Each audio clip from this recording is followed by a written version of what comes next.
Welcome to this journey through one of the most disturbing cases recorded in the history of the Missouri Ozarks. Before we begin, I invite you to leave in the comments where you're watching from and the exact time at which you're listening to this narration. We're interested to know in which places and at what times of day or night these documented accounts reach. In the autumn of 1867, along a remote hollow in Howell County, Missouri, events transpired that would challenge the understanding of even the most seasoned investigators who came to examine the evidence decades later. The case of the Wardlow family and the people who remained bound to their land after emancipation represents one of those rare historical mysteries where multiple documentary sources exist, yet no satisfactory explanation has ever emerged to account for what transpired during those final weeks of October. The Wardlow property sat approximately 18 miles southwest of West Plains, accessible only by a poorly maintained road that wound through dense hardwood forests and limestone outcroppings, characteristic of the Ozark Plateau. The main house, a two-story structure of hewn logs with later additions of milled lumber, overlooked a narrow valley where a spring-fed creek provided year-round water. Behind the main house, at a distance of perhaps 200 yards, stood the barn that would become central to the events documented here. The structure measured roughly 40 feet by 60 feet, with walls of vertical board and batten construction and a steep pitched roof designed to shed the heavy snows common to the region. Historical records from the Howell County Courthouse indicate that Matthias Wardlow purchased the property in 1851, bringing with him from Kentucky a small number of enslaved people to work the land. Unlike the large plantation operations of the Deep South, Wardlow's holdings represented a modest frontier farm operation, producing primarily corn, tobacco, and livestock. The 1860 census lists Matthias Wardlow, age 42, his wife Constance, age 37, and their three children, Elijah, age 14, Margaret, age 11, and Samuel, age 8. The slave schedule for that same census year documents 5 enslaved persons on the property, though names are not provided in accordance with the record-keeping practices of that era. What makes this case particularly disturbing is the confusion surrounding the immediate post-war period. Missouri's complicated status as a border state with Confederate sympathizers and Union loyalists often living in close proximity created atmosphere of lingering tension even after Lee's surrender at Appomattox. The Wardlow family's political allegiances remain somewhat unclear in the historical record. Some accounts suggest Matthias maintained studied neutrality during the conflict, while other sources hint at Confederate sympathies that he carefully concealed to avoid reprisals from Union militia units that periodically swept through the region.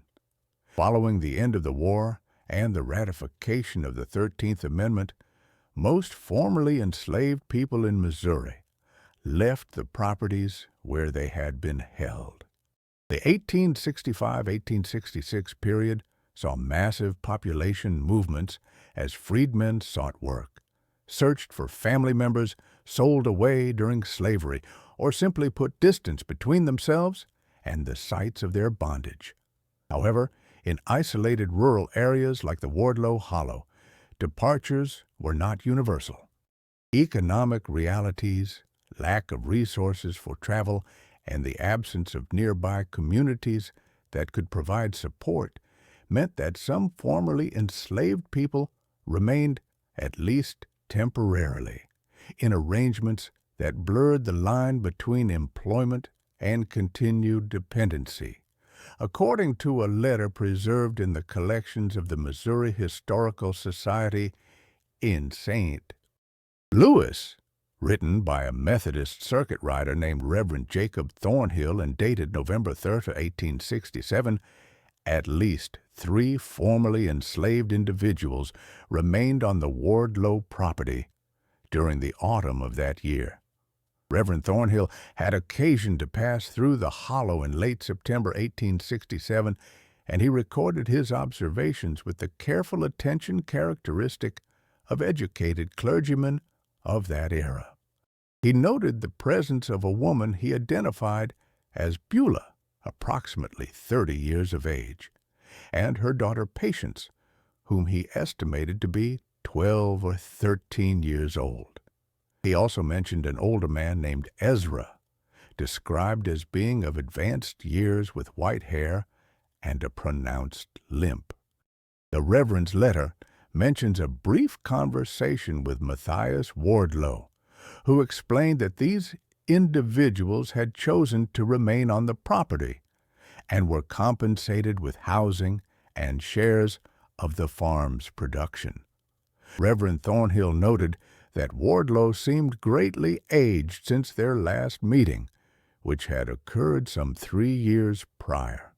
The minister described Wardlow's appearance as gaunt, with a nervous manner of speaking and eyes that seemed to fix on some distant point even during conversation. More troubling still was the minister's observation that young Samuel Wardlow, then aged 15, exhibited what Thornhill described as a peculiar distraction, often pausing mid-sentence to turn his head as if listening to sounds inaudible to others. The letter continues with Thornhill's description of his brief interaction with Beulah. He had approached her near the spring house, hoping to offer spiritual counsel and assess whether the formerly enslaved people on the property were being fairly treated under the new legal framework. According to Thornhill's account, Beulah demonstrated extreme reluctance to speak with him.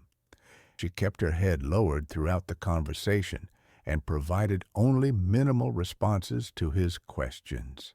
When Thornhill asked whether she and her daughter were receiving proper compensation for their labor, Beulah reportedly said nothing for a long moment, then replied in words the minister carefully recorded, "We get what's owed to us, Reverend.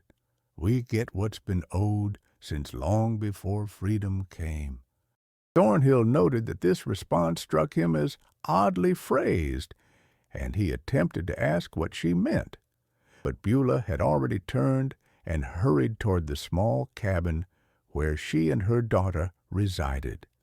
The minister observed that this cabin stood at the edge of the cleared land, perhaps 100 yards from the main house, constructed of logs with a stone chimney. What particularly caught his attention, however, was the presence of marks carved into the doorframe of the cabin, marks that he could not clearly see from his distance, but which appeared to be some form of symbols or writing. The final portion of Thornhill's September 1867 letter mentions a strange atmospheric quality to the Wardlow Hollow. Despite the pleasant early autumn weather that prevailed throughout much of southern Missouri that season, the minister noted that the hollow seemed to retain an unusual chill. He described a persistent mist that clung to the lower portions of the valley even in mid-afternoon, and he remarked on the absence of birdsong in the surrounding forest. These observations might be dismissed as the subjective impressions of a man with theological interests in signs and portents, except that similar descriptions appear in other documentary sources from that same period.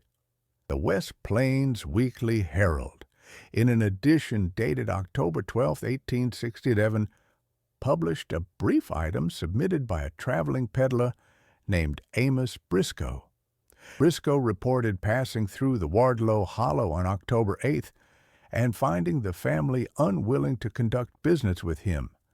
According to his account, he approached the main house in early afternoon and was met at the door by Matthias Wardlow, who refused to allow him onto the porch. Briscoe described Wardlow as appearing in a state of extreme agitation, repeatedly glancing over his shoulder into the dim interior of the house. When Briscoe pressed his case, offering to show his wares, Wardlow reportedly told him to leave immediately and not return to the property under any circumstances. More disturbing still was Briscoe's claim that as he departed along the rough road leading away from the hollow, he heard what he described as a child's voice, crying out from the direction of the barn. The peddler stated that the cry sounded like that of an infant in distress, though he could not be certain of the words being uttered. He considered returning to investigate, but something about the quality of the sound, which he characterized as neither fully human nor animal, caused him to quicken his pace and continue on his way. The Howell County Sheriff's Department records for October 1867 contain a notation dated October 15th, documenting a complaint filed by a neighboring farmer named Josiah Culpepper, whose property lay approximately 4 miles northeast of the Wardlow Hollow. According to the report, Culpepper appeared at the sheriff's office in West Plains, claiming that he had been awakened for 3 consecutive nights by sounds emanating from the direction of the Wardlow property. He described these sounds as resembling human screaming, though at such a distance and filtered through the dense forest. He could not be certain of their source or exact nature. The report notes that Culpepper specifically mentioned that the sounds occurred during the darkest hours before dawn, typically between 3 and 4 o'clock in the morning. Sheriff William Haskell, a Union Army veteran who had assumed the office in 1866, initially dismissed Culpepper's concerns as the product of an overactive imagination or the natural sounds of the forest, misinterpreted in darkness. The sheriff's notes indicate his belief that Culpepper might have been hearing the calls of cougars, which were still present in the more remote portions of the Ozarks during that period. However, when Culpepper returned to the sheriff's office on October 18th with a similar complaint, this time accompanied by his adult son Thomas, who corroborated the account, Sheriff Haskell agreed to ride out to the Wardlow property to investigate. The sheriff's report, written in the precise hand characteristic of military-trained officers, documents his visit to the Wardlow Hollow on October 19, 1867. Haskell noted that he arrived at approximately 2 o'clock in the afternoon, accompanied by Deputy Marcus Finch. They found the Wardlow property in what Haskell described as a state of unusual disarray for a working farm in mid-October. The fields had not been properly harvested, with corn standing unharvested in the stalks and tobacco plants left to deteriorate in the curing shed. Several dead chickens lay scattered in the yard, apparently killed by predators and left where they fell. When Sheriff Haskell knocked on the door of the main house, he received no immediate response. After several minutes of waiting, the door opened slightly, and Matthias Wardlow appeared. Haskell's report carefully documents his observations. Wardlow had lost considerable weight since the sheriff had last seen him at a county meeting in August. His clothes hung loosely on his frame, and his hands trembled visibly. More significantly, Wardlow's eyes showed what Haskell described as an expression of profound fear mixed with exhaustion. When questioned about his health, Wardlow insisted he was quite well but suffering from a seasonal ague common to the region. The sheriff inquired about the reports of screaming in the night. According to Haskell's notes, Wardlow's reaction to this question was immediate and pronounced. The man's face drained of what little color it retained, and his hands gripped the door frame as if to steady himself. After a long pause, Wardlow explained that cougars had been troublesome in recent weeks, coming down from the hills to hunt livestock. He claimed this explained any unusual sounds neighbors might have heard. Deputy Finch, who had been surveying the property while the sheriff spoke with Wardlow, noted in his portion of the report that he had observed fresh damage to several fence rails near the barn, as if something of considerable size and strength had forced its way through. He also documented finding what appeared to be scorch marks on the ground approximately 20 yards from the barn's main entrance, though no evidence of a recent fire existed nearby. When questioned about these marks, Wardlow provided no explanation, stating only that field burning had been conducted weeks earlier. Perhaps most significantly, Sheriff Haskell's report mentions that during his visit, he observed Beulah watching from the window of her cabin.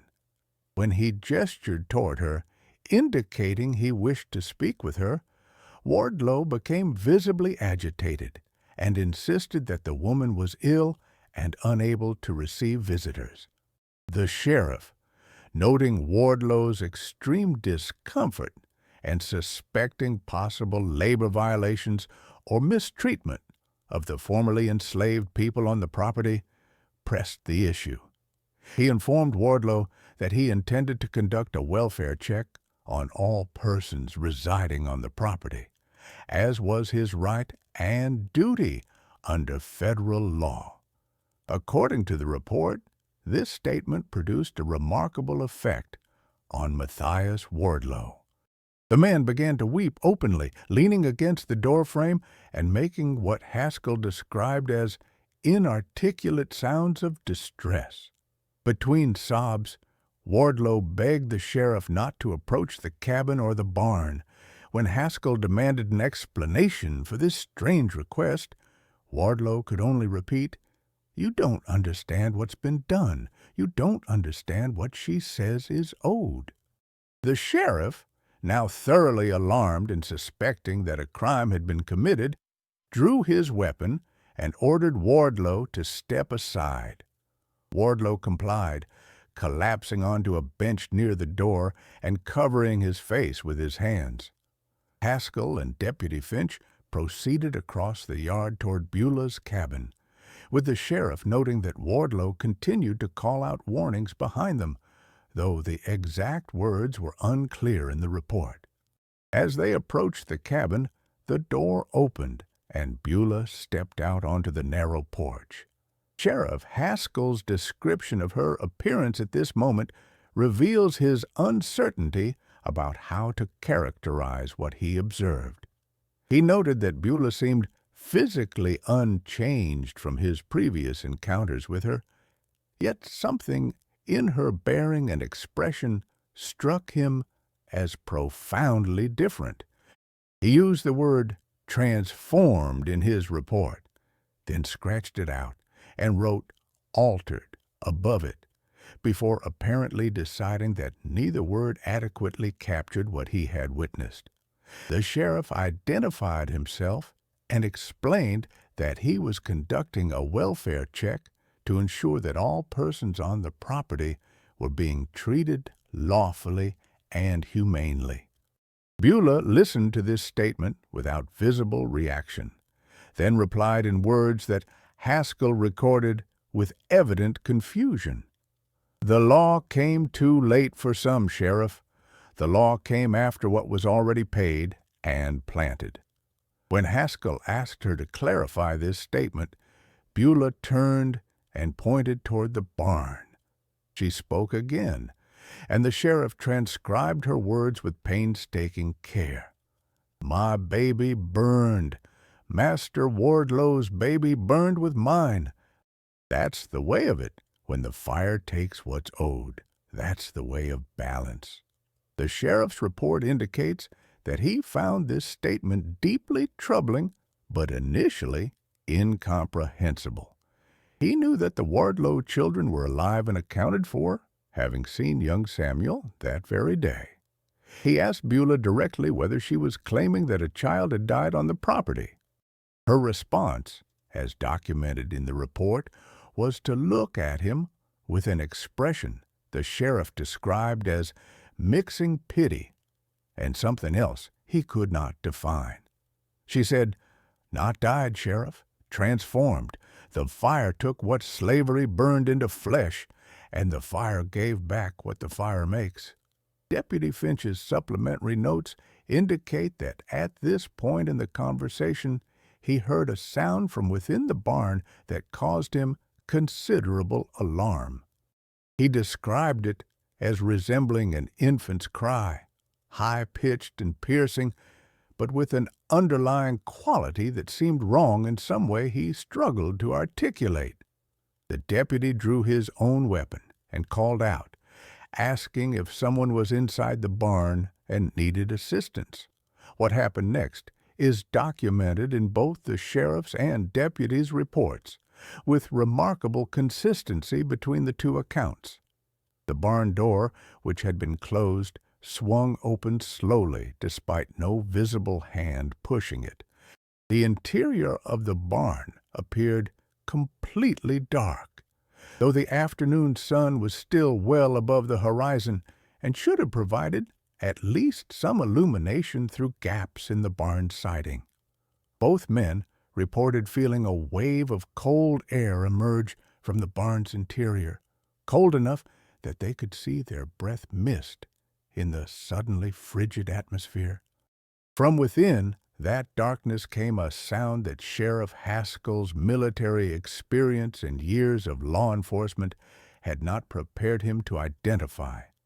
His report struggles with the description, crossing out several attempts before settling on a vocalization, neither animal nor human, bearing qualities of an infant's distress, but emanating from a source of unnatural scale and resonance as if heard from the bottom of a deep well or cavern.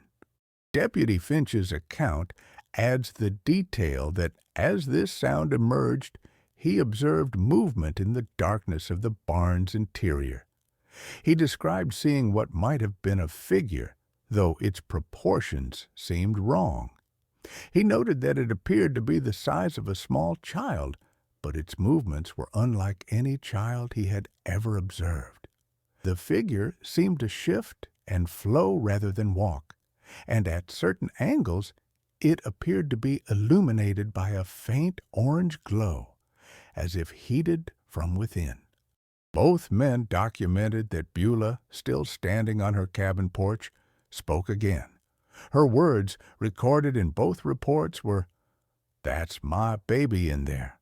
That's what the fire gave me back. Master Wardlow knows. He knows what his grandfather did in that barn. He knows what his father did. He knows what the land remembers and what the fire demands." Sheriff Haskell, his training overcoming his growing unease, ordered Beulah to explain herself clearly. If a child was in distress in the barn, he needed to provide assistance. If a crime had been committed, he needed to document the evidence. Beulah's response was to shake her head slowly and retreat into her cabin, closing the door behind her. The sheriff heard the sound of a bolt being drawn.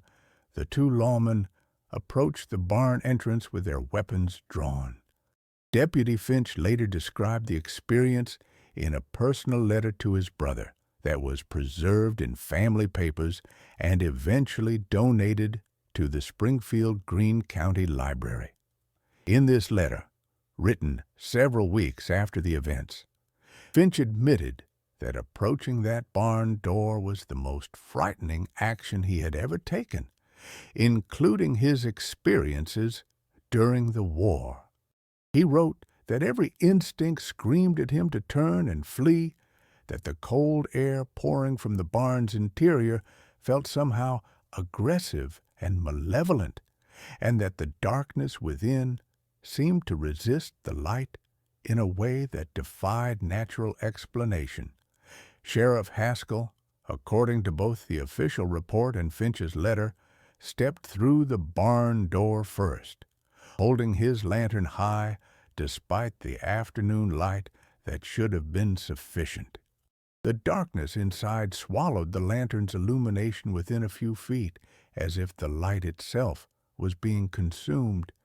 Both men reported that the smell inside the barn was overwhelming, a combination of smoke, burned flesh, and something else, something sweet and rotten that neither could identify.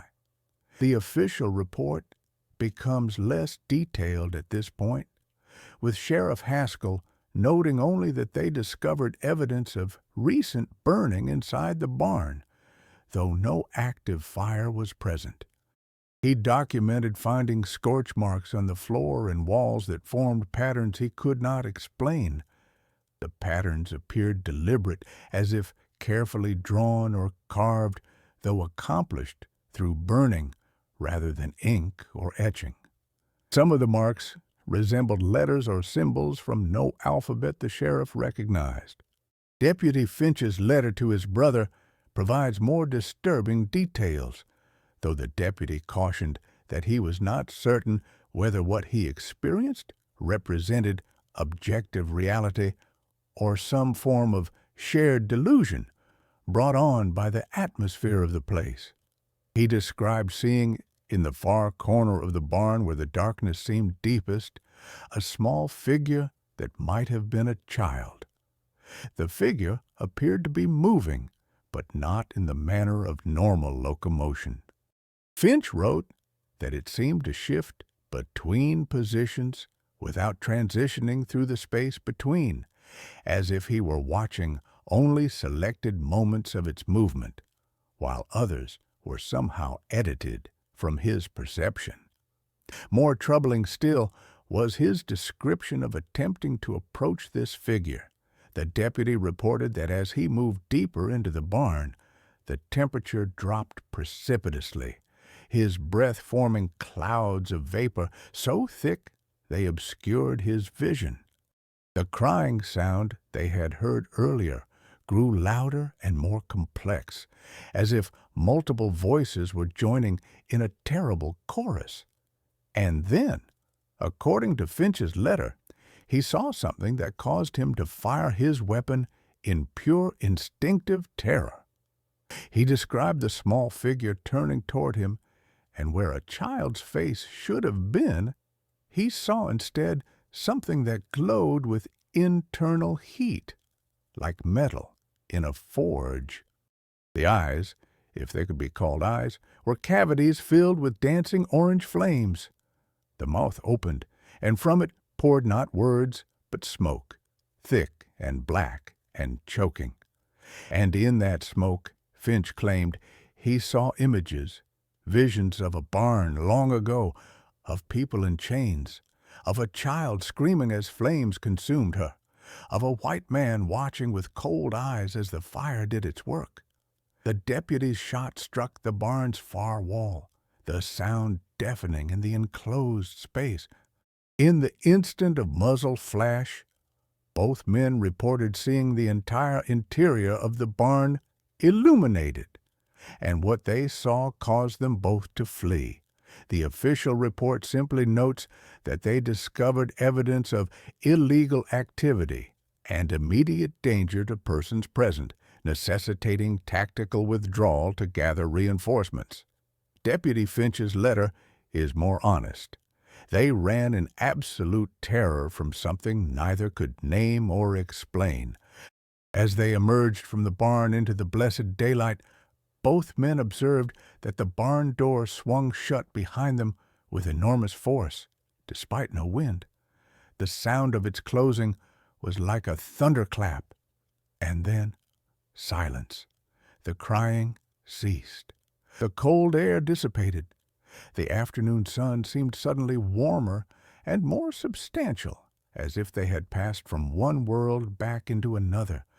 Sheriff Haskell, regaining his composure and his sense of duty, proceeded to the main house to place Matthias Wardlow under arrest, though the charges remained unclear even to himself. He found Wardlow still sitting on the bench where he had collapsed, his face in his hands. When the sheriff announced his intention to take Wardlow into custody for questioning, the man looked up and said something that Haskell recorded in his report. "You saw it then. You saw what she called back, what she had the right to call back, what was owed for what was burned." In custody at the West Plains Courthouse, Matthias Wardlow provided a statement over the course of several hours that was transcribed by a county clerk named Ephraim Dobbs. This statement, preserved in the Howell County Archives, represents one of the most remarkable documents in 19th century Missouri legal history. Wardlow's account was at times coherent and at times rambling, but certain facts emerged with consistency. According to Wardlow's statement, his grandfather Josiah Wardlow had purchased the property in the late 1820s, bringing enslaved people from Virginia to work the land.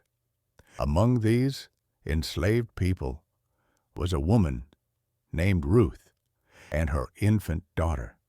Josiah Wardlow, according to his grandson's testimony, was a cruel master who employed excessive violence to maintain control over the people he enslaved. In the winter of 1831, Ruth attempted to escape with her baby, fleeing into the forest during a February snowstorm. Wardlow's statement described how his grandfather pursued Ruth, tracking her for 2 days through the snow until he found her sheltered in a limestone cave approximately 3 miles from the farm. The infant had died from exposure during the flight. According to the testimony, Josiah Wardlow dragged Ruth back to the farm and, as punishment and warning to others, forced her to watch as he burned the infant's body in the barn while the other enslaved people were compelled to witness.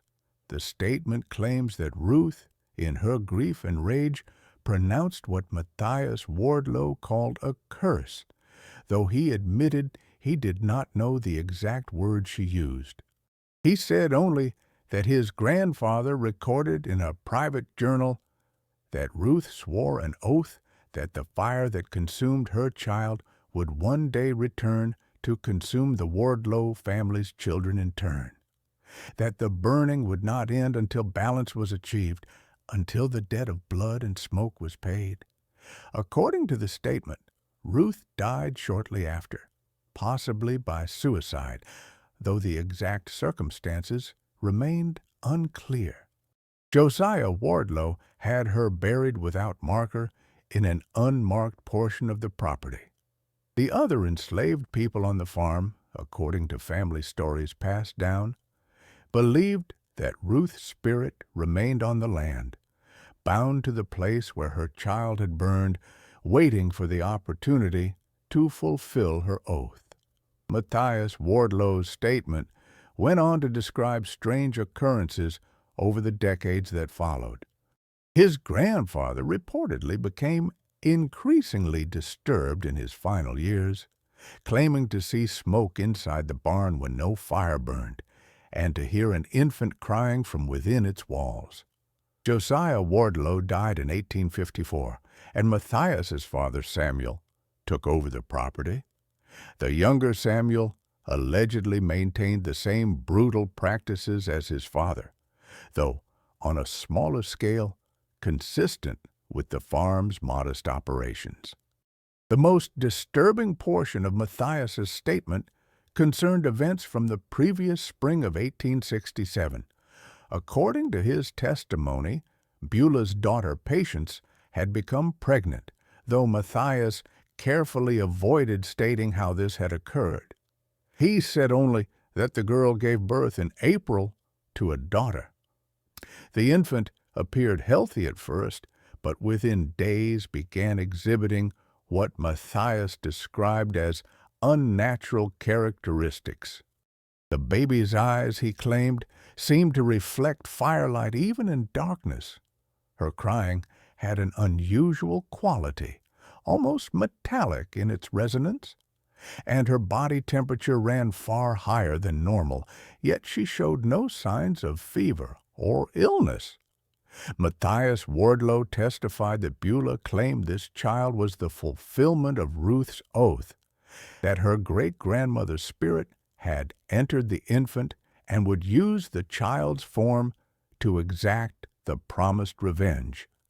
He stated that Beulah took the infant to the barn, the same barn where Ruth had been forced to watch her own baby burn, and performed some kind of ritual he did not witness, but heard described by his youngest son, Samuel, who had secretly observed.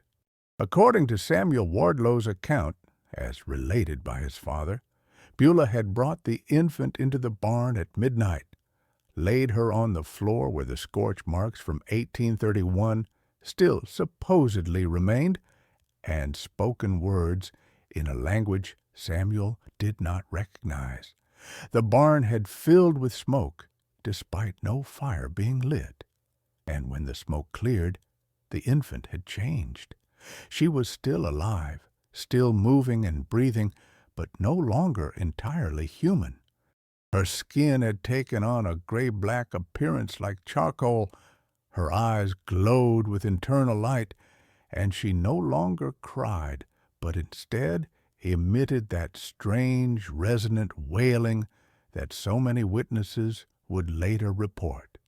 Matthias Wardlow claimed that Beulah told him the transformation was necessary, that the fire spirit needed a vessel through which to work, and that his family would now experience what her ancestors had experienced, the horror of watching a child consumed by flames that could not be extinguished because they burned from within. He stated that Beulah promised him that each of his 3 children would be touched by this fire, that they would burn as Ruth's child had burned, and that the Wardlow line would end in smoke and ash. The statement concluded with Matthias's description of changes he had observed in his own children over the past weeks. His daughter Margaret had begun to complain of internal heat, saying she felt as if fire crawled beneath her skin. His older son Elijah had developed burns on his hands and arms that appeared spontaneously without exposure to flame, and young Samuel, the most affected, had begun to exhibit the same gray-black discoloration of skin that the infant showed, particularly on his extremities. Sheriff Haskell, faced with this extraordinary testimony, found himself in an impossible position. The statement described criminal acts, including possible murder or conspiracy to murder, yet it was so thoroughly entangled with claims of supernatural causation that he doubted any court would accept it as evidence.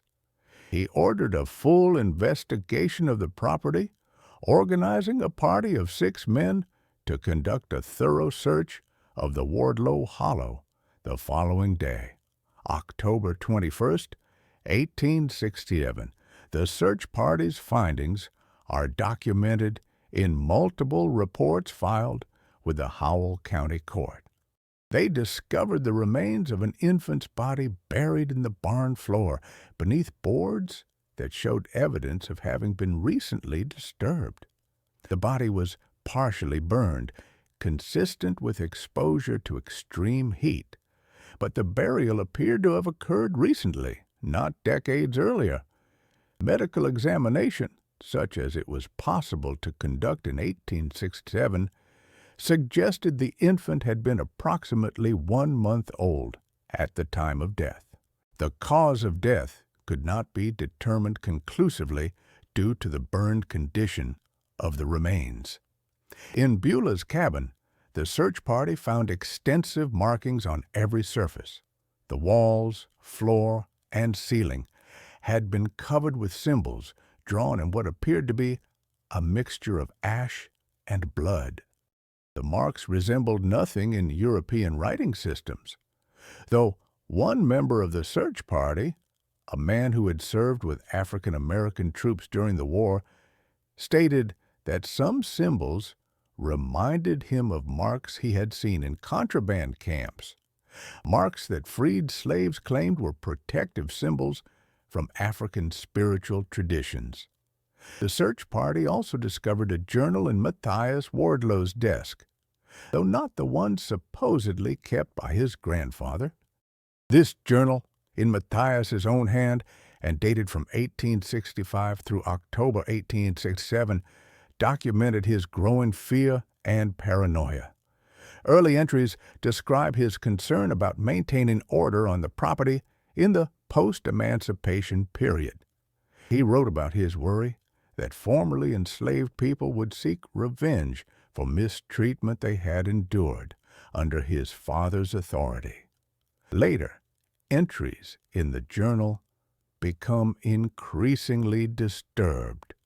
Matthias described dreams of fire consuming his children, dreams so vivid he would wake to find himself standing in his children's rooms, convinced he smelled smoke. He wrote about conversations with Beulah in which she allegedly told him about Ruth's curse and claimed that the debt for Ruth's baby had been transferred to her own grandchild, Patience's infant, who would serve as the vessel for vengeance. The final entries in the journal, written in a nearly illegible scrawl, describe Matthias's terror as he observed changes in his children that matched the changes Beulah had predicted. He wrote that Margaret's body temperature had become so elevated that she burned to the touch. He described watching Elijah's skin develop spontaneous burns that spread slowly like creeping flames. And he documented his horror at observing Samuel's transformation, watching his youngest child's eyes begin to glow in darkness and his skin take on the appearance of charred wood. The last entry in the journal, dated October 18, 1897, consists of a single repeated line written over and over until the page is filled. The fire that burned her child burns ours now. The fire that burned her child burns ours now. The fire that burned her child burns ours now. When the search party attempted to interview Beulah, they found her cabin empty. She and her daughter Patience had vanished during the night. A search of the surrounding forest found no trace of them. The elderly man Ezra was discovered in his own small shelter near the smokehouse, apparently in good health, but claiming to know nothing about Beulah's whereabouts or the events that had transpired. He stated only that Beulah had told him to remain in his cabin and speak to no one, and he had obeyed her instruction. The Wardlow children were examined by Dr. Artemus Coates, the only trained physician within 30 miles of West Plains. His medical report, preserved in the county records, describes his findings with clinical precision that makes them all the more disturbing. Margaret Wardlow, age 15, presented with extensive burn injuries to her torso and limbs, though she claimed not to have been exposed to fire. The burns appeared to originate from beneath the skin, as if heat had been applied from within her body. Her core temperature measured 104 degrees Fahrenheit, yet she exhibited none of the delirium or confusion typical of such extreme fever. Elijah Wardlow, age 17, showed similar burn patterns on his hands and forearms. More troubling was Dr. Coates's observation that the burns were slowly spreading. During his examination, which lasted approximately 1 hour, the physician noted that the boundary of burned tissue extended nearly a quarter-inch beyond where it had been when he began his assessment. The patient reported feeling intense heat moving through his body, as if something inside him was burning its way outward. Samuel Wardlow, age 15, presented the most disturbing symptoms. According to Dr. Coates's report, the boy's skin had taken on a gray-black coloration similar to burned wood or charcoal, particularly on his extremities. His eyes reflected light in an unusual manner, showing what the doctor described as an internal luminescence. Most significantly, Samuel's body temperature could not be accurately measured with available thermometers, as he was too hot for the instruments to register. The boy could speak and respond to questions, but his voice had changed, taking on a hollow, resonant quality that Dr. Coates compared to sound echoing from a metal chamber.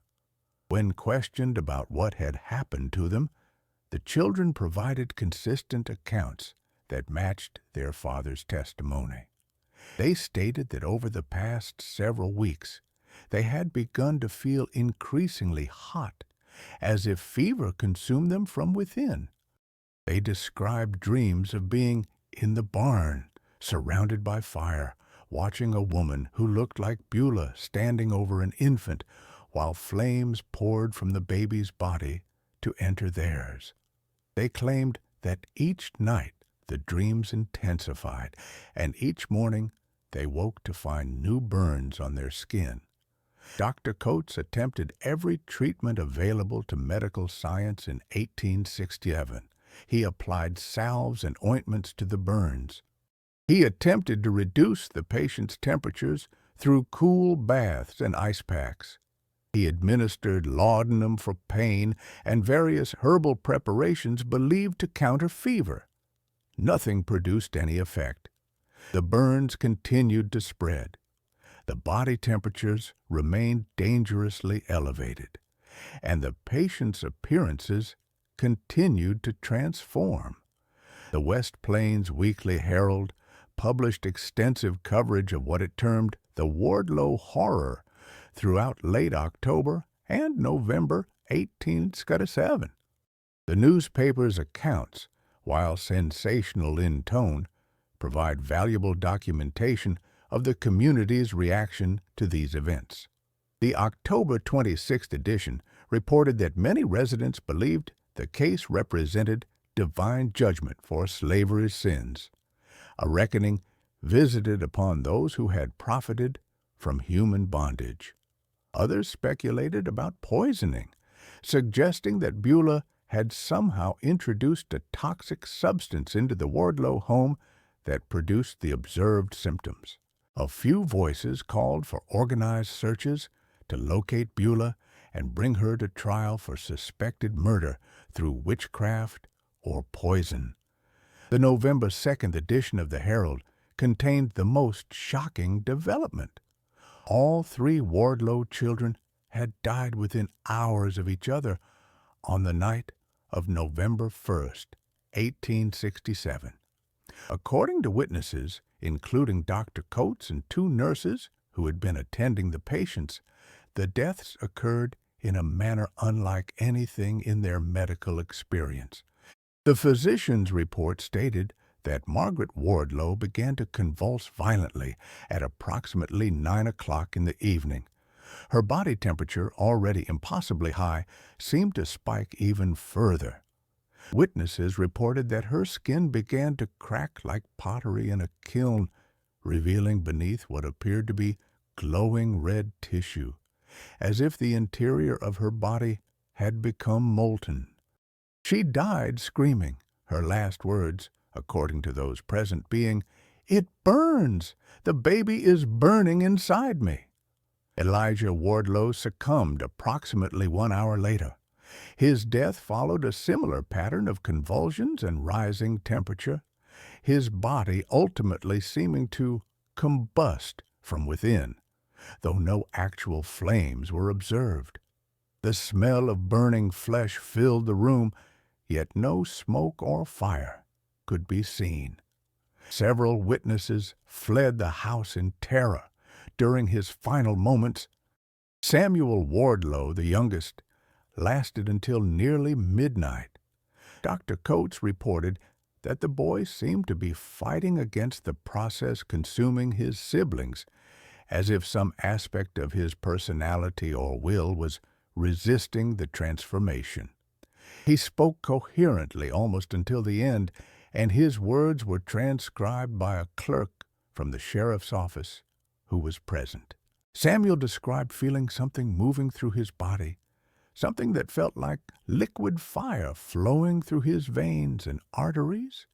He said he could feel it consuming his organs one by one, transforming them into ash and smoke. And he said he could hear a voice, a woman's voice, speaking words he could not understand but whose meaning he somehow comprehended. A promise that the burning would continue, that the Wardlow family would end, as Ruth's family had ended, in fire and grief and loss. Samuel Wardlow's final words, as recorded in the official transcript, were, "I see her, I see the baby. She's made of fire, she's beautiful and terrible, and she's been waiting so long in the dark and the smoke. And now she's free. Now she can burn." Following the deaths of the 3 children, Matthias Wardlow became completely unresponsive. He was confined to his bed, staring at the ceiling and speaking only occasionally, always repeating the same phrases about fire and debt and children burning. His wife Constance, who had remained largely silent throughout the ordeal, made arrangements to transport the bodies of their children to a family plot in Kentucky, away from the cursed hollow that had claimed them. On November 7, 1867, the Wardlow barn burned to the ground. The fire began in the middle of the night, with no apparent cause.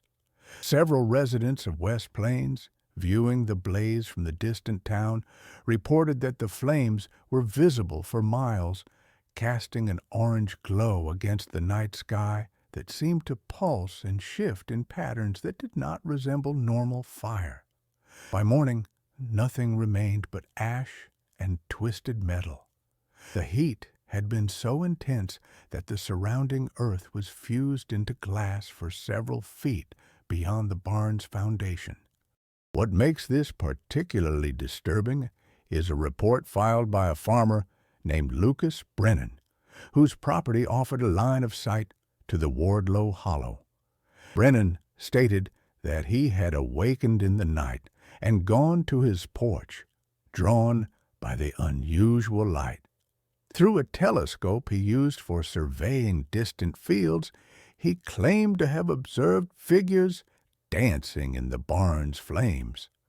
He described seeing what appeared to be a woman and a young girl moving through the fire unharmed, their arms raised in what seemed to be ritual gestures. And he swore that he saw a third figure, smaller than the others, a figure that appeared to be made of flame itself, moving among them in patterns that suggested neither child nor spirit, but something that partook of both.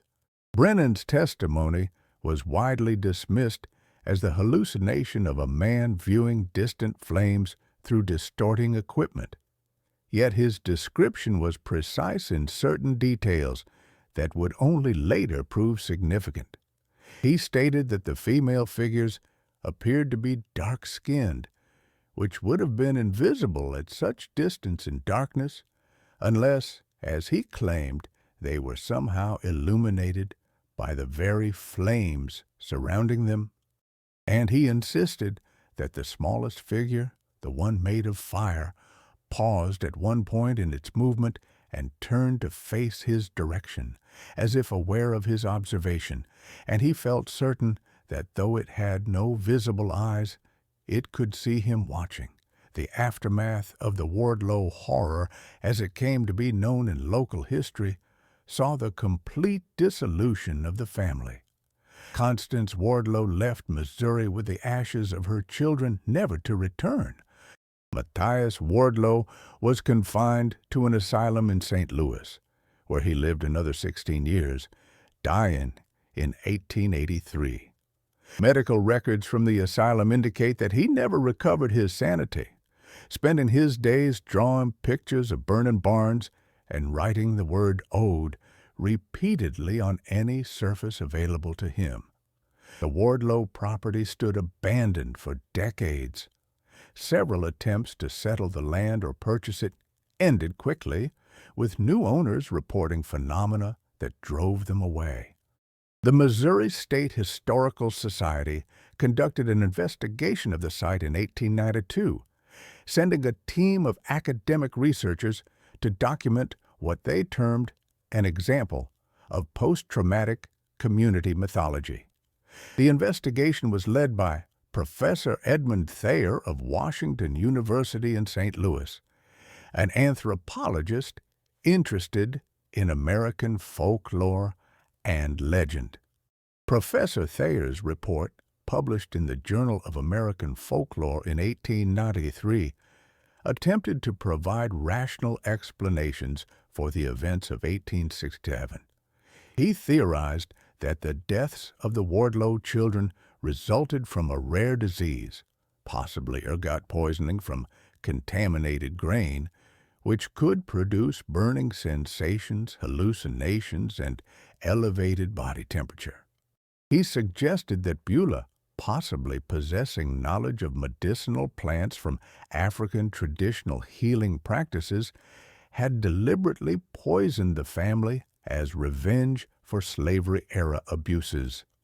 He characterized the supernatural elements of the accounts as the product of communal hysteria, noting that similar patterns of mass delusion had been documented in various historical contexts. Yet, Professor Thayer's report contained a remarkable addendum, published separately in a smaller academic journal focused on psychological research. In this addendum, Thayer admitted that during his team's investigation of the site, they encountered phenomena that resisted rational explanation. He described finding that the ruins of the barn remained abnormally warm to the touch more than 25 years after the fire, despite no evidence of continued combustion or underground coal deposits that might explain residual heat. He documented experiences of auditory phenomena, including the sound of an infant crying that seemed to emanate from the ruined foundation, but ceased immediately when approached directly. Most significantly, Thayer described an incident that occurred on the final night of his team's stay at the site. He had remained at the property alone after his colleagues departed for West Plains, determined to document the location thoroughly. In the early morning hours, he heard the sound of a woman singing a melody he did not recognize but which struck him as profoundly sorrowful. Following the sound, he approached the area where Beulah's cabin had once stood. There, in the dim light of his lantern, he claimed to have seen a figure, possibly that of a woman, standing amid the ruins. When he called out, the figure turned toward him, and though he insisted that his account should not be taken as literal truth, but rather as the record of a powerful psychological impression, he stated that where the figure's eyes should have been, he saw only darkness, and in that darkness, tiny points of orange light that flickered like embers in dying fire.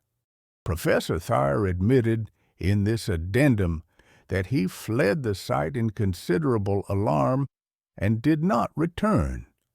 He concluded his account by noting that while he remained committed to rational explanation and skeptical of supernatural claims, he could not entirely dismiss the possibility that certain locations might retain psychic imprints of traumatic events, and that these imprints might, under certain conditions, become accessible to human perception in ways that science had not yet adequately explained.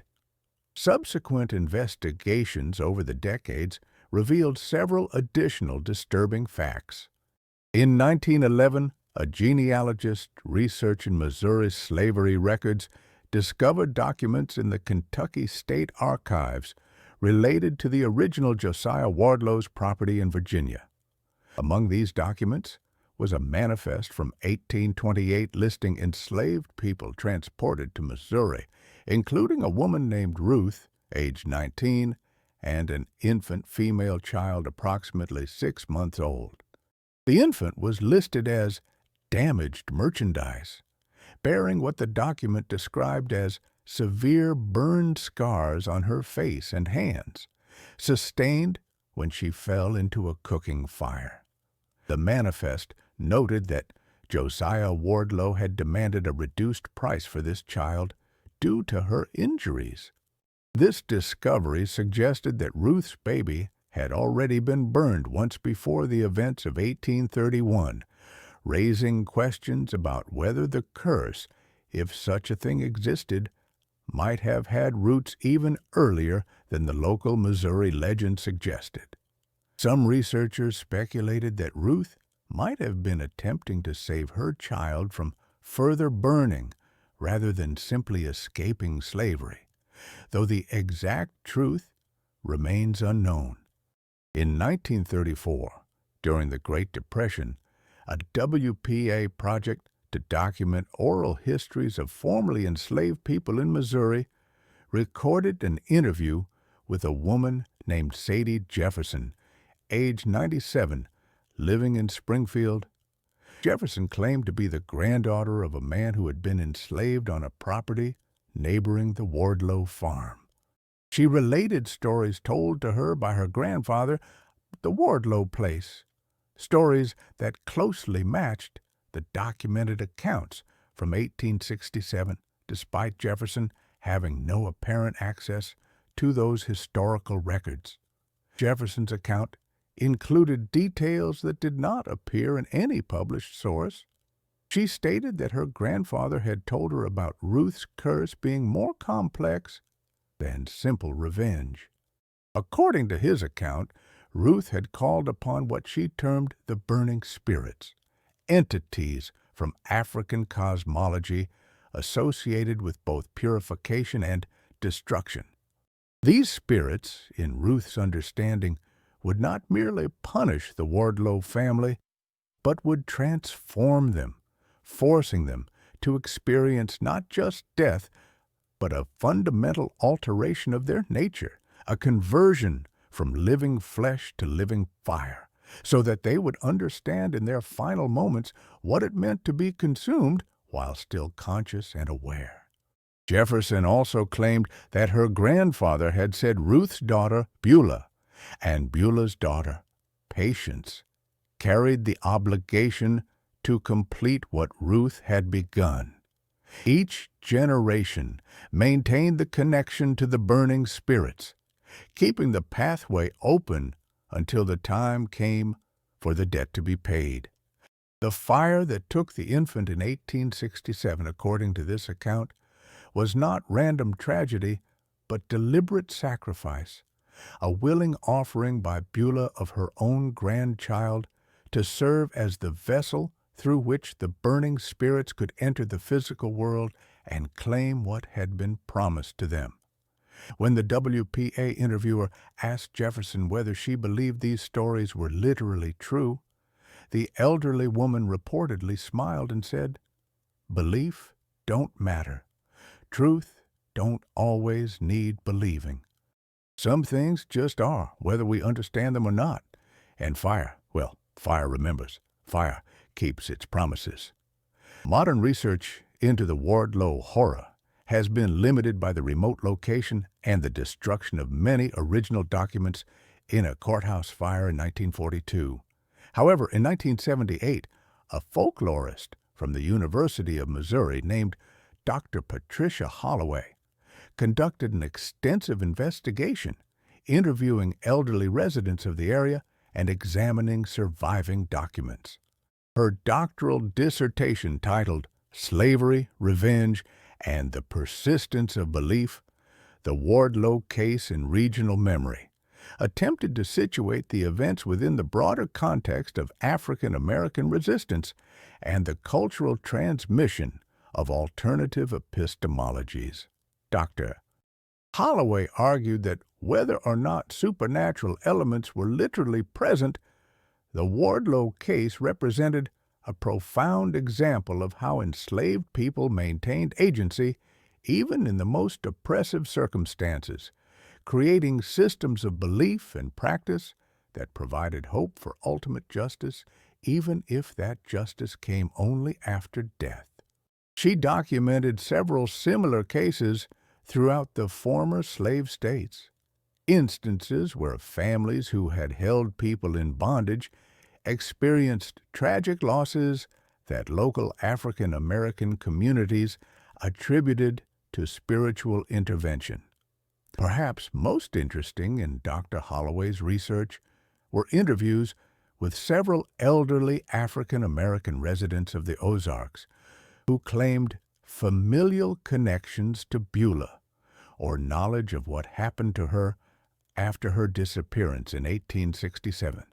These accounts, while contradictory in details, agreed on certain basic facts: that Beulah survived for many years after the events at the Wardlow Hollow, that she lived quietly under an assumed name in a predominantly African American settlement in Arkansas, and that she maintained until her death in the early 1900s that she had done what was necessary and just. One interviewee, a woman named Lucille Bradshaw, interviewed in 1977 at age 88, claimed to be Beulah's great-granddaughter through patience. Bradshaw stated that family stories said Beulah never expressed remorse for the deaths of the Wardlow children. When asked by family members whether she felt guilt for what had happened, Beulah allegedly responded, "How can I feel guilt for balancing scales that were made crooked? How can I apologize for making the strong feel what they made the weak feel? The fire took what the fire was owed, no more and no less." Bradshaw also claimed that Beulah maintained that the infant who served as the vessel for the burning spirits was not truly lost, but transformed, that the child's essence merged with the fire and continued to exist in some form beyond human understanding. Whether this represented Beulah's genuine belief or simply a comforting rationalization for an unbearable sacrifice remains unknown. The Wardlow property changed hands several times during the 20th century, with no owner remaining for more than a few years. In 1956, a developer from Springfield purchased the land with plans to construct a small resort, taking advantage of the area's natural beauty and growing interest in Ozark tourism. Construction began on a lodge and several cabins. Within 3 months, the project was abandoned. Workers reported a series of accidents, including one fatality when a man died from burns sustained in a welding accident that eyewitnesses claimed defied normal explanation. The torch he was using suddenly flared with extraordinary intensity, engulfing him in flames that several observers stated seemed to move independently of wind or fuel source, actively pursuing the victim as he tried to flee. The developer, a man named Robert Chambers, gave a brief statement to the Springfield News Leader explaining his decision to abandon the project. He stated simply, "That land doesn't want to be developed. Something about it rejects human presence. I don't know what happened there in the past, but it left a mark that hasn't faded. I won't risk more lives finding out why. In 1989, the property was purchased by the Missouri Department of Conservation as part of a wilderness preservation program. The hollow and surrounding forest are now part of a larger protected area, accessible only by hiking trail. The foundation of the original Wardlow house remains visible, as do the ruins of the barn, though vegetation has largely reclaimed the site. A historical marker erected by the Missouri State Historical Society in 2003 provides a brief, carefully worded summary of the events of 1867, describing them as a tragic incident reflecting the complex aftermath of slavery and the difficulties of the post-war period. The marker makes no mention of supernatural elements, referring only to unexplained deaths and community legends. However, park rangers and hikers who have spent time in the hollow report consistent phenomena that resist easy explanation. Multiple witnesses describe experiencing unusual heat in the area of the barn ruins, even in winter months when the rest of the forest is cold. The sound of a child crying is frequently reported, though no source is ever found. And several independent observers have reported seeing, particularly in the hours before dawn, a faint orange glow emanating from the ruined barn foundation, a glow that intensifies briefly before fading as the sun rises. In 2015, a group of paranormal investigators received permission to conduct overnight monitoring of the site using modern equipment.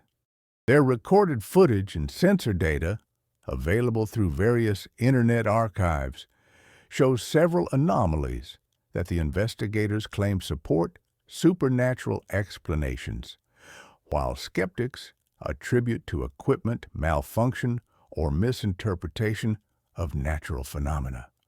The most striking footage shows thermal imaging of the barn ruins at approximately 3:47 a.m. The thermal camera records a sudden temperature spike in the center of the ruins, with heat levels reaching over 300 degrees Fahrenheit, according to the equipment readings. This heat signature maintains that intensity for approximately 90 seconds before dissipating. During this period, audio recording equipment captured sounds that the investigators describe as resembling an infant's cry, though analysis suggests the frequency and harmonic structure do not match human vocalizations. Most disturbing is a brief sequence of night vision footage captured by a handheld camera. The operator, a woman named Michelle Torres, had been walking the perimeter of the property when her camera recorded what appears to be a small figure moving through the trees approximately 30 yards distant. The figure appears roughly child-sized, but moves in a manner Torres describes as flowing rather than walking. In several frames, the figure seems to be emitting light, creating exposure problems for the night vision equipment. Torres stated in her interview that she felt overwhelming terror when seeing this figure, an instinctive fear that caused her to flee without further investigation. Academic analysis of this footage remains divided. Image analysis specialists at Northwestern University examined the video in 2017 and concluded that the anomalies could be explained by camera malfunction, insect interference with the lens, or deliberate fabrication through digital manipulation.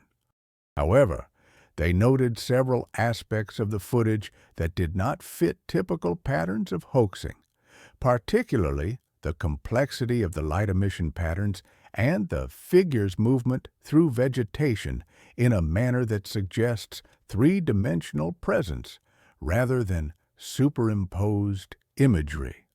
The Wardlow horror remains, over a century and a half after the events occurred, one of the most extensively documented yet thoroughly unexplained cases in American regional history. The convergence of multiple credible witnesses, official documentation, physical evidence, and persistent ongoing phenomena creates a body of evidence that resists simple dismissal. Yet the claims made in that evidence violate fundamental principles of natural law that science has consistently upheld. Several theories have been proposed to explain the events, none entirely satisfactory. The poisoning hypothesis suggests that Beulah used knowledge of toxic plants to create symptoms that mimicked supernatural causation. However, no known poison produces the progressive burning symptoms documented by Dr. Coates, and the deaths of all three children in the same manner on the same night seems improbable for poisoning scenarios. The mass hysteria hypothesis argues that community expectations and fear created a shared delusion, with the children's actual cause of death being some undiagnosed disease that symptoms were misinterpreted through a lens of supernatural belief. This theory accounts for many witness reports but struggles to explain the physical evidence, particularly the burns observed by multiple medical professionals and the persistent heat anomalies at the site documented over decades by independent observers. The environmental toxin theory suggests that something in the local geology, perhaps unusual mineral deposits or naturally occurring radioactive materials, produced symptoms that pre-scientific medicine could not properly diagnose. Certain rare earth elements and radioactive ores can produce heat and potentially cause burns through radiation exposure. However, extensive geological surveys of the area conducted in the 1950s during uranium exploration programs found no evidence of radioactive materials or other substances that might explain the documented symptoms. A psychological explanation focuses on the trauma of slavery and its aftermath, suggesting that the Wardlow children's deaths resulted from genuine illness or accident, but were interpreted through the framework of guilt, revenge, and spiritual belief that dominated the post-war period. In this reading, Beulah's supposed curse served as a psychological weapon that induced psychosomatic symptoms in the already guilty Matthias Wardlow and his impressionable children. The power of suggestion, combined with possible genuine illness, created the appearance of supernatural causation.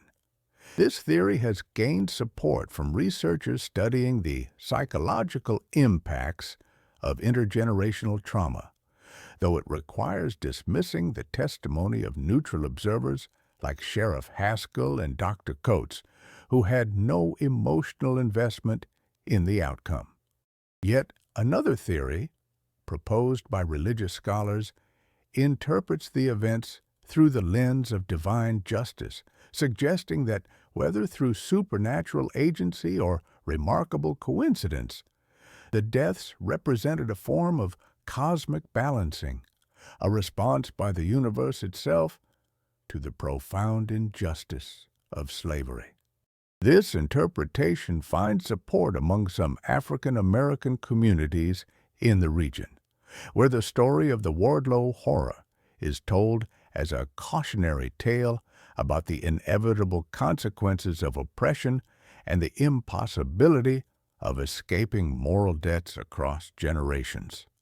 What makes the Wardlow case so resistant to closure is the persistence of unexplained phenomena at the site. If the events of 1867 resulted entirely from natural causes misinterpreted through supernatural belief, why would the location continue to manifest anomalies more than a century later? The heat signatures, the auditory phenomena, the consistent reports from independent observers who know nothing of the history, all suggest that something about the place itself remains fundamentally altered. Dr. James Wickersham, a physicist at Washington University who has studied reports of allegedly haunted locations, visited the Wardlow site in 2008 as part of a broader research project. His published findings, while cautious in their conclusions, note several measurable anomalies. Soil samples from the barn foundation showed unusual magnetic properties. Temperature readings taken at multiple times of day consistently showed the foundation area measuring 3 to 7 degrees warmer than surrounding soil at equivalent depth and sun exposure. And electromagnetic field measurements recorded irregular fluctuations that Wickersham described as inconsistent with known natural sources. Wickersham proposed a speculative theory that traumatic events might, under specific and poorly understood circumstances, create lasting alterations in the physical environment. He suggested that intense emotional energy, particularly when combined with actual fire and death, might produce changes at the quantum level that persist over time. He acknowledged that this theory contradicts current scientific understanding, but argued that dismissing unexplained phenomena as impossible prevents genuine investigation of potentially real effects that science has not yet adequately studied. In 2019, a team of historians and anthropologists from the University of Arkansas conducted what they termed a decolonized investigation of the Wardlow case, attempting to center African American perspectives and traditional knowledge systems in their analysis. Their report, published in the Journal of African American History, argued that Western scientific frameworks were inadequate for understanding events that occurred within alternative epistemological systems. They suggested that rather than asking whether supernatural elements were real in an objective sense, researchers should focus on understanding how belief systems create real effects in the world, and how the power dynamics of slavery and its aftermath shaped both the events themselves and subsequent interpretations. This research team conducted extensive interviews with descendants of enslaved people from the region, documenting oral traditions about spiritual practices maintained in secret during slavery. Several interviewees described traditions of calling upon ancestor spirits for protection and justice, practices that survived from African origins despite brutal suppression. One elderly woman, interviewed in 2018 shortly before her death, claimed direct descent from people who had known Ruth in Virginia before her transport to Missouri. She stated that Ruth had been a practitioner of what she called fire wisdom, a spiritual tradition involving communication with spirits associated with transformation and purification through burning. According to this woman's account, based on stories passed down through 5 generations, Ruth had not simply cursed the Wardlow family in a moment of grief. Rather, she had performed a deliberate ritual in the cave where her child died, a ritual that bound her spirit and her bloodline to the task of achieving balance. The burning of her child became the foundation of a spiritual contract that would not be fulfilled until equivalent burning was experienced by the family that had caused the original suffering. This contract, in the woman's understanding, was not merely symbolic, but represented actual spiritual mechanics, a binding agreement enforced by powers beyond human comprehension or control. The research team noted that this interpretation, while falling outside Western scientific frameworks, demonstrated internal consistency and accorded with documented African spiritual traditions preserved in diaspora communities. They argued that dismissing such explanations as superstition represented a form of cultural imperialism that privileged European rationalist thought over equally valid alternative knowledge systems. Critics of this approach have argued that accepting supernatural explanations, regardless of their cultural context, abandons the rigorous skepticism necessary for genuine understanding. They point out that throughout history, phenomena initially attributed to spirits or divine intervention have consistently been explained by advancing scientific knowledge, and there is no reason to assume the Wardlow case will prove different. The debate continues in academic circles, with no consensus emerging. What remains undisputed is that 3 children died in a horrific manner in October 1867, that multiple credible witnesses reported phenomena they could not explain, that extensive documentation exists supporting extraordinary claims, and that the location continues to manifest measurable anomalies that resist conventional explanation. For those who visit the site today, the experience often proves unsettling regardless of their beliefs about supernatural causation. The hollow retains an atmosphere that multiple visitors describe in similar terms: a sense of lingering sorrow, an impression of watching presence, and an uncomfortable feeling that the place remembers what occurred there and has not released its hold on those memories. Park rangers who patrol the area report that the barn ruins, despite being a minor historical site with minimal signage, attract a surprising number of visitors. Many leave offerings, small tokens placed among the stones of the foundation. These offerings include children's toys, flowers, candles, and written prayers or messages. Some appear to be directed toward the Wardlow children, expressions of sympathy for their suffering. Others are addressed to Ruth or Beulah, acknowledgments of their pain and apparent vindication. And some are addressed simply to the burning spirit, to the infant who became something other than human, asking for protection or justice or understanding.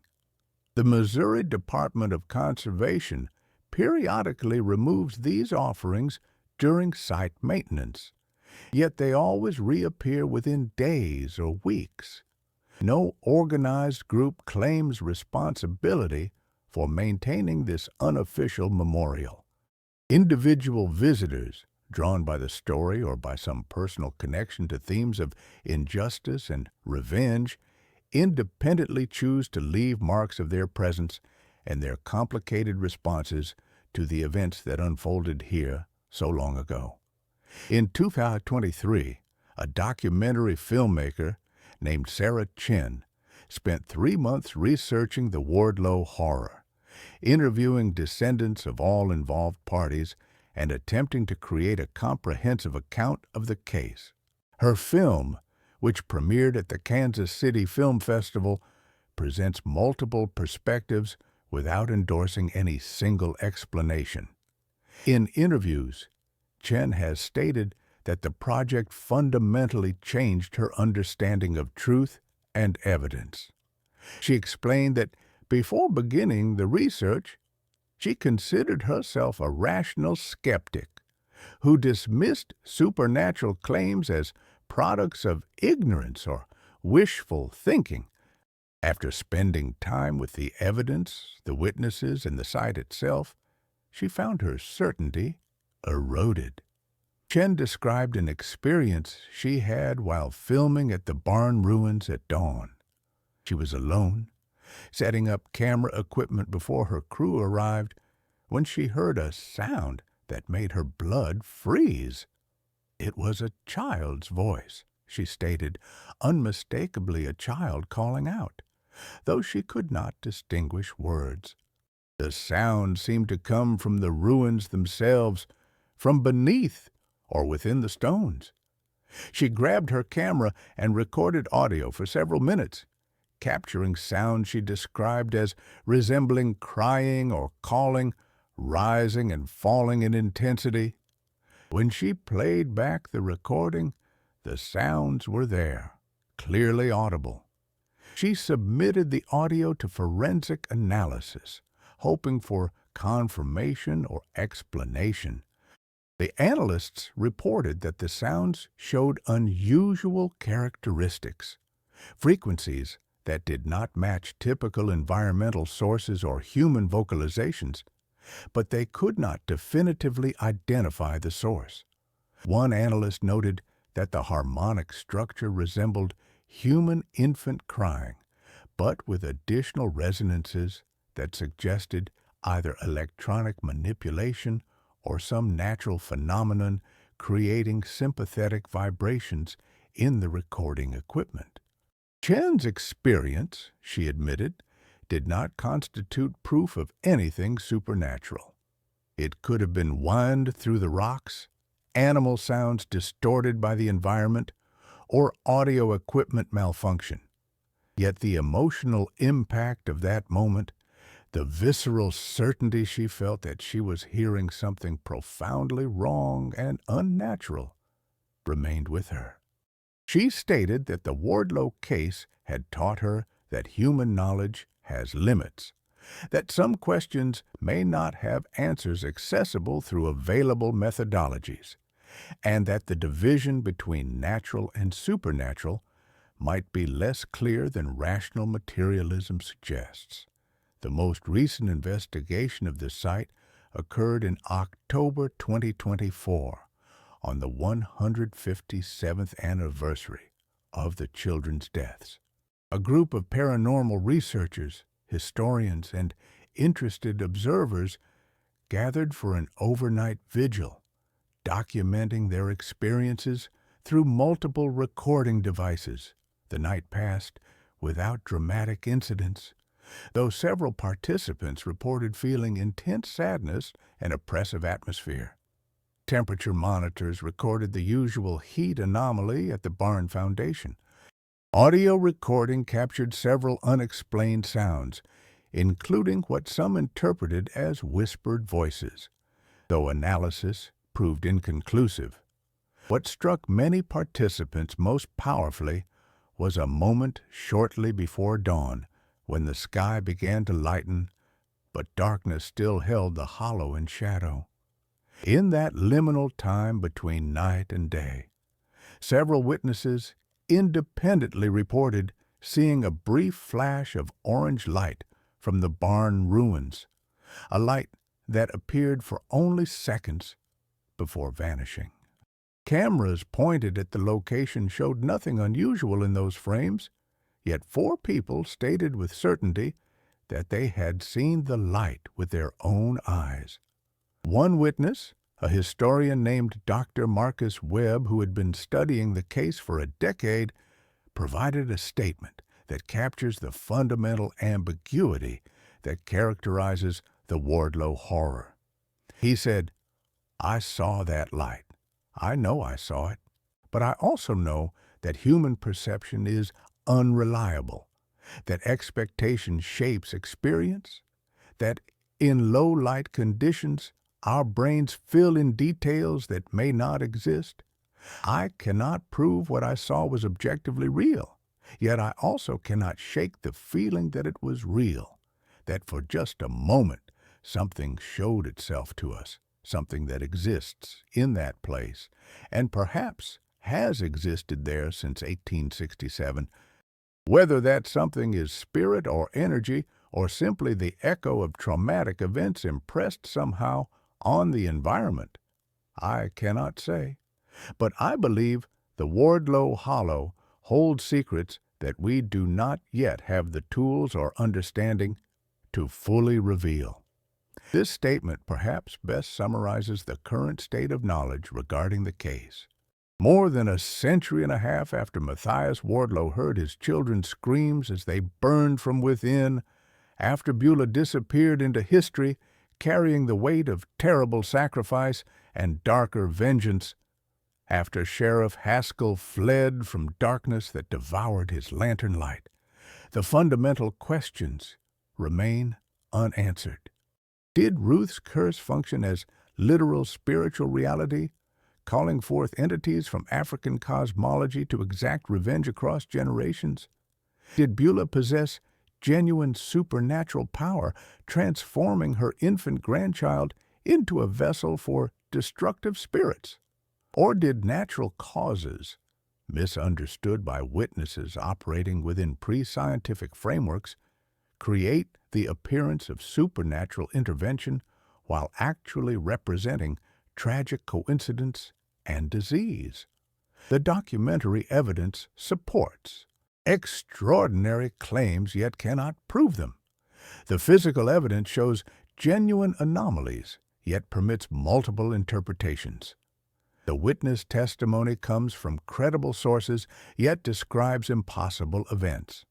And the ongoing phenomena at the site suggest persistent effects, yet could result from environmental factors or observer bias. What cannot be disputed is the human reality at the heart of the case. Ruth watched her child burn, whether in cook and fire or in deliberate punishment, experiencing grief and rage that transcended easy comprehension. The Wardlow children, whatever the actual cause of their symptoms and deaths, suffered terribly in their final days and hours, their bodies and minds apparently consumed by sensations of fire that never stopped burning. Beulah made a choice, assuming the burden of her ancestors' pain and transforming it into action, whether through spiritual power or human cunning or some combination of both. And Matthias Wardlow lived his final years in madness, destroyed by guilt or fear or genuine supernatural assault. These human dimensions of suffering, revenge, and consequence exist independent of supernatural interpretation. The Wardlow horror remains horrific, whether understood as ghostly vengeance or as the tragic intersection of disease, trauma, and the lingering poison of slavery's legacy. The Hollow in Howell County remains accessible to those willing to hike the trail through dense forest and limestone outcroppings. The ruins of the barn are still there, slowly being reclaimed by vegetation, yet somehow resistant to complete dissolution. The foundation stones remain arranged in their original pattern, darker than surrounding rock, perpetually warm to the touch. Visitors continue to arrive, drawn by the story or by curiosity or by some personal resonance with themes of injustice and retribution. They walk through the hollow in daylight, uncomfortable despite the sunshine, aware that they are treading ground where something terrible occurred, where pain and rage achieve some form of lasting imprint on the physical world. Some visitors report feeling nothing unusual, experiencing the site as simply another historical location of minor interest. Others describe overwhelming emotional responses, sudden tears or anger or fear without clear cause. A few claim more dramatic experiences, seeing figures in peripheral vision or hearing sounds that have no visible source or feeling, touched by invisible hands. Whether these experiences represent genuine supernatural contact, psychological projection, or simple misinterpretation of natural phenomena, they demonstrate that the Wardlow horror retains its power to disturb and fascinate more than a century after the events that created its legend. In the end, perhaps the most honest conclusion is uncertainty. The evidence is extensive, the witnesses credible, the phenomena documented yet unexplained. Whether Ruth's curse was real or symbolic, whether Beulah wielded genuine spiritual power or employed sophisticated psychological manipulation, whether the burning spirits exist or represent metaphor made manifest through belief and coincidence, the outcome was the same. 3 children died in agony, a family was destroyed, and a place was marked by events it seems unable to forget. The Wardlow Hollow keeps its secrets, offering only questions to those who come seeking answers. The burn marks remain, the heat persists, the crying continues in the hours before dawn, and somewhere in the darkness between documented fact and inexplicable experience, between rational explanation and supernatural possibility, the truth of what happened in October 1867 waits, like embers buried in ash, still glowing, still hot, still burning after all these years.